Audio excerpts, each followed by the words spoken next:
Hello everyone, I am back once again with another Wi-Fi match for Brilliant Diamond and Shining Pearl. And yes, this is going to be the last match that I have here from this old batch that I've had for over a year now. And I forgot to mention this in the last match because I was actually busy talking about other things. But yeah, my opponent for this match as well is going to be, the Waifu once again. Because, as you can see, we both had different teams that we wanted to try out. And I figured, why not? And also, I also had the mindset that, this might be the last time I battle someone in Brilliant Diamond and Shining Pearl. So I feel like this was my only opportunity to showcase this new team that I have right here. Because you have to remember that this match actually happened during the release of Scarlet and Violet. So, like after the games were released. So, you know what happens with every new Pokemon game. The old games are forgotten about.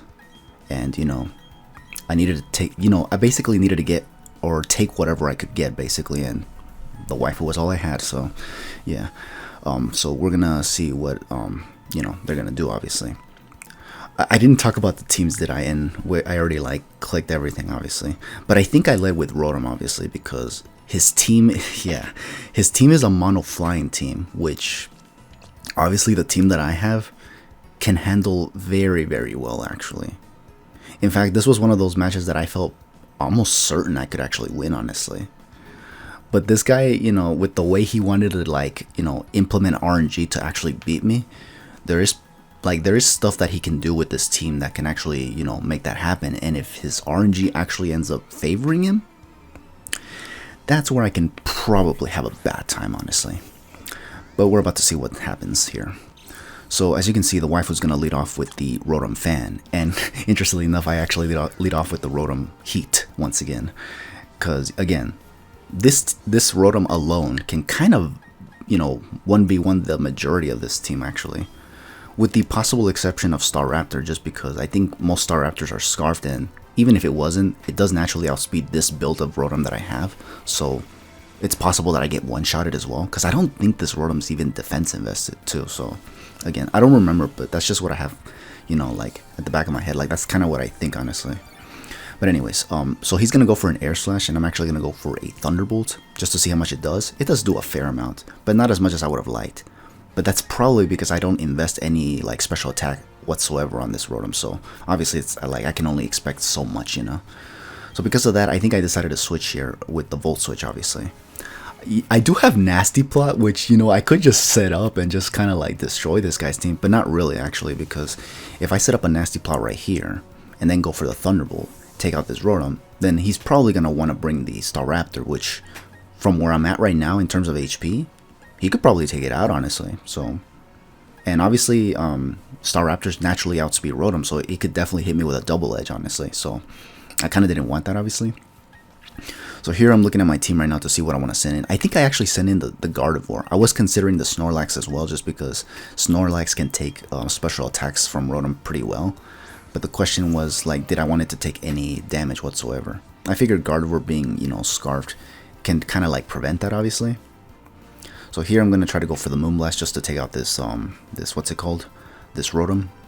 And see what his next monk comes in afterwards. Now here, obviously, my opponent actually was, I think, thinking of switching out to, I forgot what this mon was. I think it was the Togekiss though, but I'm not sure.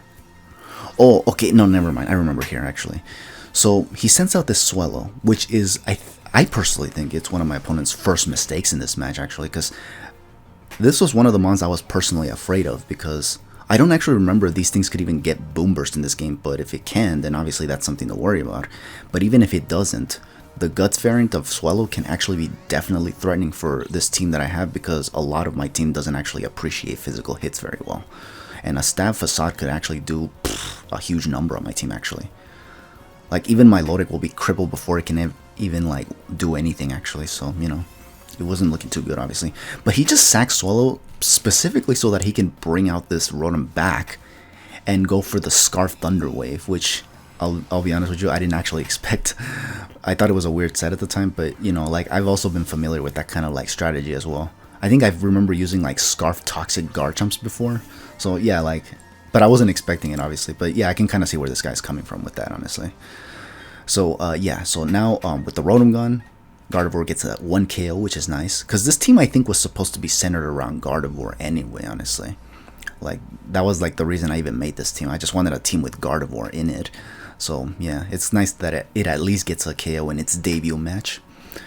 Now here my opponent's going to send out a Togekiss, and obviously with the Thunder Wave, obviously I'm just going to have to let this Gardevoir go down and see what it can do, if it can even do anything.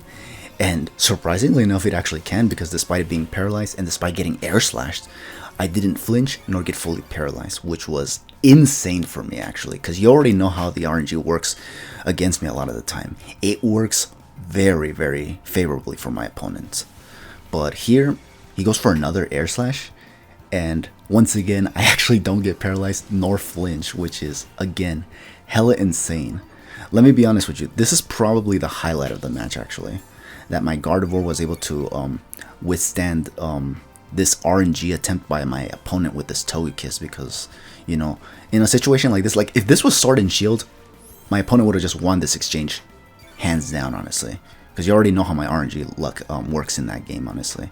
But you know, it's not to say that it wouldn't happen in Brilliant Diamond and Shining Pearl. I think it has happened, in fact, in Brilliant Diamond and Shining Pearl, but I don't remember which were the moments. But yeah, so yeah, this whole RNG shenaniganry for my opponent actually kind of goes on for a while. I didn't want to switch out because, I mean, that air slash seemed to do like a lot, honestly, on the Gardevoir, considering Gardevoir's special defense is actually pretty decent. So I didn't want to risk switching anything in.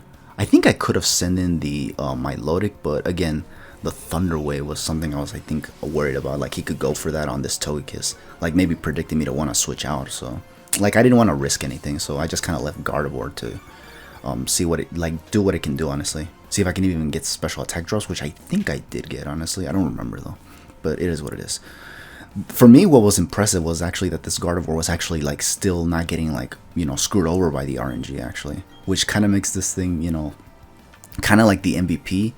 Even though you're going to see in a bit, actually, that this Gardevoir isn't going to be able to win out this exchange with Togekiss. It's actually going to get, you know, taken down, unfortunately. But, you know, like, the fact that it was able to, like, withstand all of that, you know, RNG shenaniganry was, like, it was nothing short of impressive, honestly. I do get paralyzed here, but, like, again, that was just kind of to be expected, honestly. And I think the reason why he's having a hard time taking me out, though, is just because, I mean, I think I did get a special attack drop somewhere around here, actually. But, yeah. But he still kept going for the air slashes. He just wanted me to flinch, which, as you can see, it just never happened, honestly. I just thought that was funny, honestly. He was even DMing me being like, why aren't you flinching? Why aren't you getting paralyzed? And I'm just like, I just gave him the shrug. I didn't tell him anything. Although in my mind, I was like, bro, why are you still preying on RNG screwing me over, honestly? Again, this is one of the things I didn't like about this dude, was that he wants me to get screwed over by RNG. When, again, I've said this like numerous times now, I sound like a broken record, but this has been the story of my life in Generation 8. Has he not seen my Sword and Shield Wi-Fi matches? Probably not, honestly, but he really should, honestly. So he can know what it's like getting screwed over by RNG all the damn time. This guy, I think, was trying to be like the next Chuchito or something like that, because he really wanted me to get screwed over by RNG. In fact, I think this guy's laser-focused, like, goal to, you know, screw me over with the RNG might actually be one of the reasons this match doesn't really go well for him, actually. Like, nothing, you know, usually when you don't think too hard on something, usually it just comes to you. Well, that's kind of what this is happening right here. He's hoping too hard for that RNG to kick in, but it just doesn't, obviously. That's usually not a good idea, honestly. When you get RNG, you kind of just have to let it come spontaneously. You can't really hope for it, honestly. Even though it does work sometimes, you know, it doesn't always work. But anyways, I'm getting way too, like, ahead of myself. Anyways, so the Gardevoir finally went down, and I think he decided to preserve his Togekiss, so he switched in another Mon to sack, and that was the Tropius. And that just went down to a Poison Jab. I think he could have switched in the Murkrow, honestly, but I'm not really sure what he could have done here, honestly. Like I said, this team that I have, I think definitely favors me matchup-wise. That, you know, I honestly didn't even know what to say anymore, especially after that whole scene with Gardevoir and Togekiss, where Gardevoir was just being hell of a man, honestly. It's actually insane, honestly. Even though it went down, it definitely has my respect for sure, honestly. But yeah, so here my opponent's finally going to bring out the Murkrow, and here was something I decided to do because of the fact that, you know, the Murkrows usually do have Feather Dance, and since Prankster's a thing on most Murkrows, I decided to switch into Rotom right here. But you're gonna see that my opponent actually might not actually know the whole thing about, you know, Dark types not getting affected by Prankster moves, like Prankster affected moves, because here my opponent is actually gonna try to go for the Thunder Wave on the Drapion. If this thing has Prankster, then obviously it's not gonna work on Drapion because, again, it's a Dark type, and like Prankster doesn't really work on Dark types, you know. So yeah, I actually switched into the Rotom here because I was more so afraid of the Feather Dance. Yeah, like I actually expected the Feather Dance, but the fact that he went for the Thunder Wave really, like, it kind of enlightened me in a way, honestly. It kind of made me learn a little bit more about the player himself, honestly. And it was here where I think I actually kind of got like the confidence that, yeah, I could probably beat him here. At least for now I could, honestly. But yeah, here I'm just going to go for the Thunderbolt now. I just wanted to see what else this guy could do. Is he going to try to sack another Mon to, like, you know, bring in something else? Because honestly, him sacking Mons for no reason was probably a bad idea. If he wanted to sack something, this Murkrow was definitely one of those Mons. Not Swellow. Hell, maybe not even the Tropius, honestly. But, like, yeah, no, Murkrow was definitely the Mon to actually go down. Even if it's Eviolite, it's not going to take hits very well from anything, honestly. Here he's going to try to go for a Perish Song, so maybe this is why he was preserving it, honestly. I think he wanted to, like, get all gimmicky with me or something. But, you know, obviously, that can only work for, against so many people. And since I've already been, like, dealing with all kinds of crazy shit, honestly, I feel like I actually have what it takes to actually, you know, see the gimmicks coming before they come. But Perish Song is not a really big deal, honestly. Like, if I actually have to switch out, I'll just switch out, obviously. Like, this is not anything special. But again, it just kind of shows the gimmicky nature of this guy's team so far. But yeah, here I'm just going to finish off this Murkrow finally. So that it doesn't do any more funny things. And then I think here is where he finally brings what I was always fearing this whole time that I had the Rotom out. And it's going to be the what's it called? The Staraptor. The Perish Song thingamabobber actually is at 2 turns, but I don't really care about that because I think here I actually let the Rotom go down because I didn't want to switch out anything, not even Milotic, because I don't think this Milotic is even what's it called, the Flamor variant. And even if it was, if I switch it in like nothing, it's gonna obviously not appreciate a stab double edge from the Staraptor. And even if I had the Flamor, honestly, like, I probably wouldn't be able to take another one, you know, since I think the first one will do like over half before the Flamor were to kick in. But again, I don't remember if the Milotic even had Flamor or not. It might not have. It might have had leftovers. But again, that would probably make things even worse. So yeah. But as you can see, this double edge does take out the Rotom like nothing. I think if he played with the Staraptor a little bit more, like, you know, better, he could have definitely cut a huge chunk of my team off, honestly, here. But because he didn't, he ended up sacking other Mons instead. And, like, you know, not letting some of his Mons that are already out on the field to go down, honestly. And then send in Staraptor. You know, we're pretty much where we're at right now. I have a 4-0 lead right now. Well, 4-2 lead, you know. But it's like, you know, it's getting to a 4-0, honestly. Because there's, like, I don't really see where he can even do anything, honestly. Here I'm going to send in Snorlax to see if he's actually choiced or not. And I think he turns out to be, because he's going to switch it out right here. And I wanted to just go for the Body Slam just to see if I can paralyze this thing. Because if I paralyze it, then, you know, I can be the one praying for the RNG to go in my favor, you know. But he's actually not going to let that happen, obviously. He's going to, again, sack another Mon. Or at least, yeah, try to, I guess. Because here I'm just going to go for the Body Slam and do a decent amount of damage. I think I even take him out entirely here. I don't remember, though. Oh, no, I don't. Okay. So he takes a Body Slam. But I am going to stay in nonetheless, because if my Gardevoir was able to take a Air Slash, I want to believe that this Snorlax definitely can too, honestly. And that it's definitely not going to go down before it actually takes out the Togekiss, you know. So here my opponent, again, you know, taking his sweet ass time. I think this was another thing that I kind of didn't like about him, honestly, that my opponent sometimes takes a long time to make his moves, but so do I, honestly. So it's like, I kind of really can't complain on that front. As long as it doesn't go to time the match, then it doesn't really, like, it's not a big deal, honestly. Even if it annoys me, honestly, because, you know, I usually like to make the plays as fast as possible, honestly. But I do have moments where I actually, you know, like, take my time as well, so, you know. And it's evident in my videos, obviously, so, you know. Again, this is just a nitpick, if anything. But anyways, my opponent, finally, is gonna send out his last mon, which is the Staraptor. And here, obviously, he's definitely choiced, obviously, so he's gonna have to lock himself into something. And I think he just tries to get rid of this Snorlax, so he's gonna actually try to go for the close combat. I'm just gonna go for the body slam, try to see how much I can do. I was thinking of going for crunch initially, but I was like, bruh, I'm gonna get greedy with it, honestly, because then that could be on my undoing, honestly, and I didn't want that, obviously. So yeah, here we go again with this shenaniganry. He's gonna go for the close combat, and my Snorlax, surprisingly enough, doesn't go down, obviously. Yeah, because I don't think this Snorlax even had any investment. I think it does have HP investment, but not defense investments. And its defense is pretty bad, actually. Its physical defense, special defense is pretty good though, but its physical defense, pretty bad. I'm actually surprised that it didn't go down, but I guess close combat's not stab on Staraptor, honestly. Maybe, I guess, because of how common close combat is on Staraptor, maybe I thought it was. But I don't know, man. Bottom line is that I took out the Staraptor anyway with the Snorlax. So I actually finished this match off with Snorlax of all Pokemon, crazily enough. But, you know, it is what it is. So, yeah, that's going to be the whole game finally. We have finally finished all of these matches.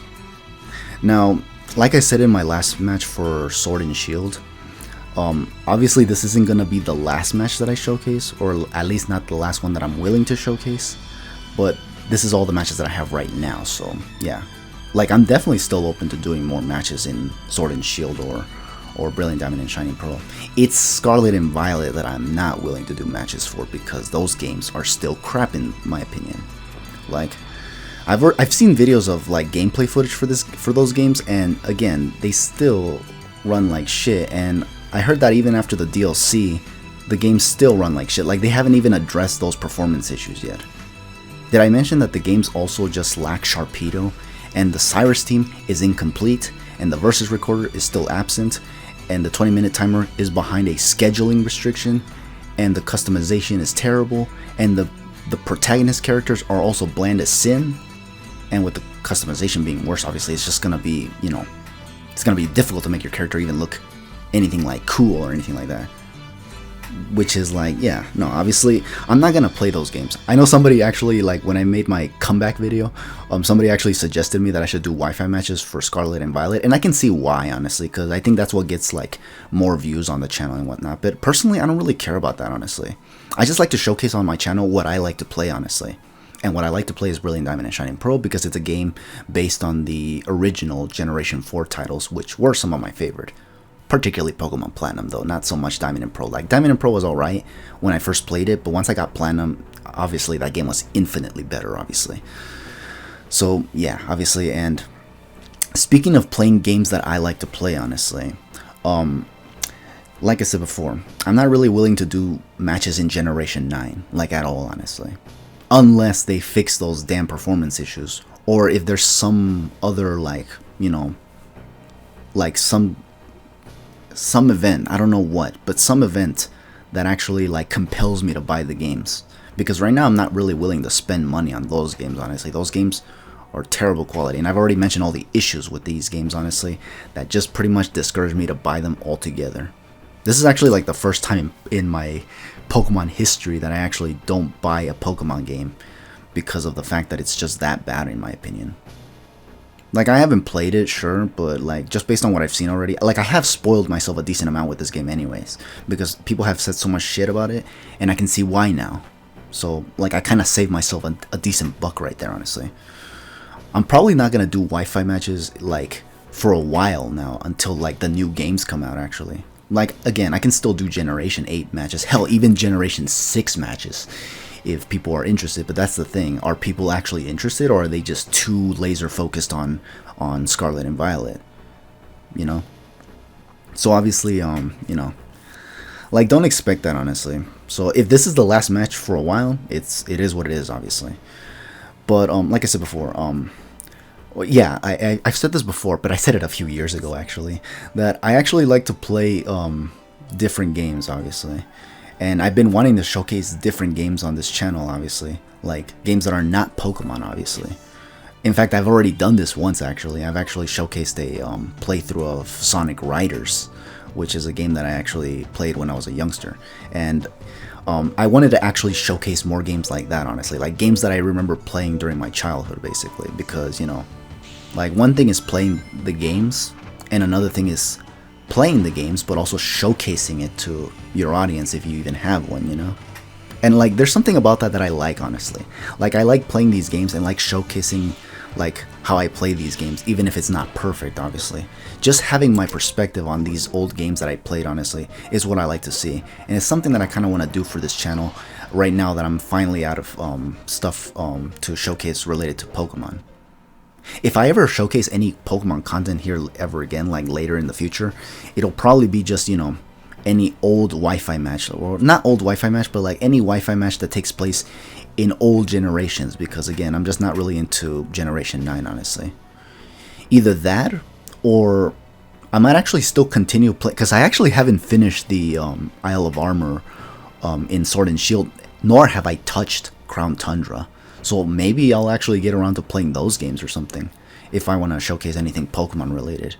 Hell, I haven't even played Legends Arceus yet, and, you know, like, maybe I can actually do that as well, honestly. Like, I don't know. It really just depends, because I also am somebody who's kind of busy too, honestly. Like, I've been working a lot. I usually don't have a lot of time to make videos like these anyways. So, but yeah, that's all I gotta say, honestly. For those who watched this match, thank you for watching it, obviously, and thank you for watching all the matches that I've showcased. I actually do like the support that I got from all these matches that I recently posted, honestly, because, you know, after being absent for like over 7 months, I thought that literally nobody was going to watch, but I wasn't too crazy about how many people watched, but the fact that I even got the amount of people watching my videos means a lot to me, actually. Like, I appreciate it, honestly. Like, it actually kind of, I'll admit, kind of gave me the motivation that I needed to finally finish showcasing all these matches. But yeah, so with all that said, I guess thank you once again, thank you for watching, obviously. I'll catch you guys whenever I decide to showcase something else, but for now, just take it easy and have yourselves a good one.